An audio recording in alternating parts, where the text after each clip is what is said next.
Mukjizat adalah sebuah perkara luar biasa yang disertai tantangan untuk menirunya, yang selamat dari pengingkaran, dan muncul pada diri seorang yang mengaku nabi, untuk menguatkan atau menyesuaikan dakwahnya. Dari pengertian mukjizat tersebut, maka ada beberapa syarat disebut mukjizat, yaitu, hal yang di luar kebiasaan, seperti tongkat berubah menjadi ular, menghidupkan orang yang telah mati, dan yang lainnya, disertai tantangan untuk meniru, agar mereka yang ditantang merasa tidak mampu, untuk kemudian mengakui bahwa itu benar datang dari Allah. Selamat dari pengingkaran, artinya tantangan itu berupa sebuah tantangan yang layak, bukan sesuatu yang tidak masuk akal. Misalnya, tantangan membuat Al-Quran untuk orang Arab yang berbahasa Arab, bukan untuk orang Jawa, untuk menguatkan risalah kenabiannya, jika bukan dari nabi biasa disebut dengan karomah. Secara umum mukjizat dapat digolongkan menjadi dua klasifikasi, yaitu, mukjizat indrawi atau hissiyah. Mukjizat jenis ini diderivasikan pada kekuatan yang muncul dari segi fisik yang mengisyaratkan adanya kesaktian seorang nabi.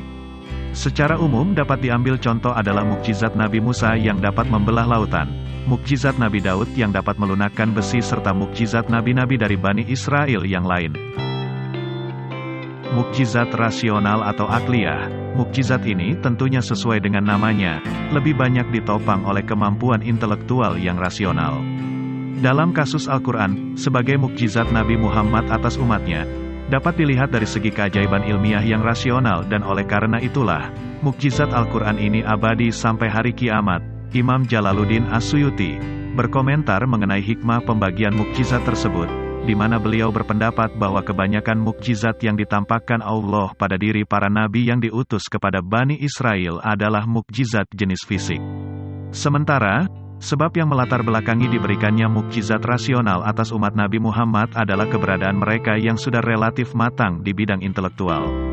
Beliau menambahkan, oleh karena itu, Al-Quran adalah mukjizat rasional, maka sisi ijaznya hanya bisa diketahui dengan kemampuan intelektual. Lain halnya dengan mukjizat fisik yang diketahui dengan instrumen indrawi.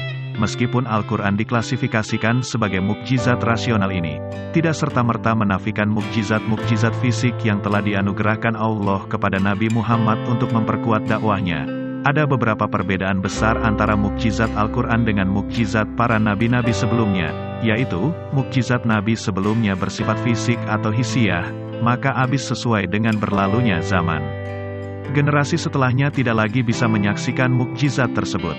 Sementara Al-Quran adalah mukjizat yang terjaga, abadi dan berkelanjutan. Karenanya, hingga hari ini masih banyak temuan-temuan tentang mukjizat Al-Quran.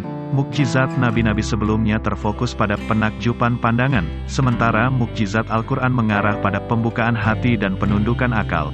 Mukjizat nabi sebelumnya di luar konteks isi risalah mereka dan tidak bersesuaian, karena fungsinya utamanya hanya untuk menguatkan kenabian atau membuktikan bahwa mereka adalah utusan Allah.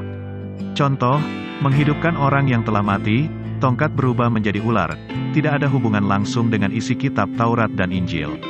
Sementara Al-Quran benar-benar mukjizat yang bersesuaian dan menguatkan isi risalah kenabian, tidak ada seorang pun yang bisa memalsukan ayat-ayat Al-Quran, karena jaminan dari Allah yang memang bisa kita lihat buktinya secara langsung.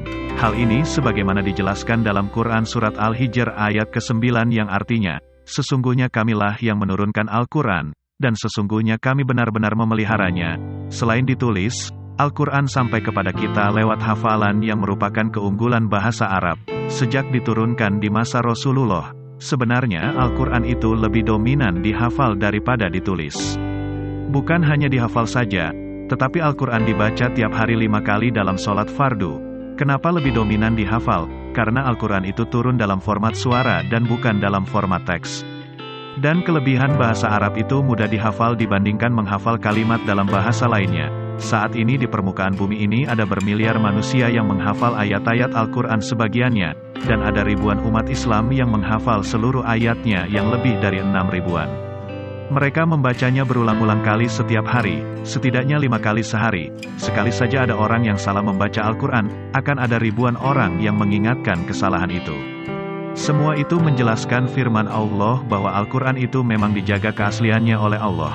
Tidak mungkin Al-Quran ini punah atau dipalsukan. Al-Quran dari segi periwayatannya sangat pasti benarnya, sehingga para ulama menyebut hal ini dengan ungkapan, Qotiyyu as-Subut, Selain Al-Quran, di dunia ini tidak ada satupun kitab suci yang bisa dihafal oleh pemeluknya.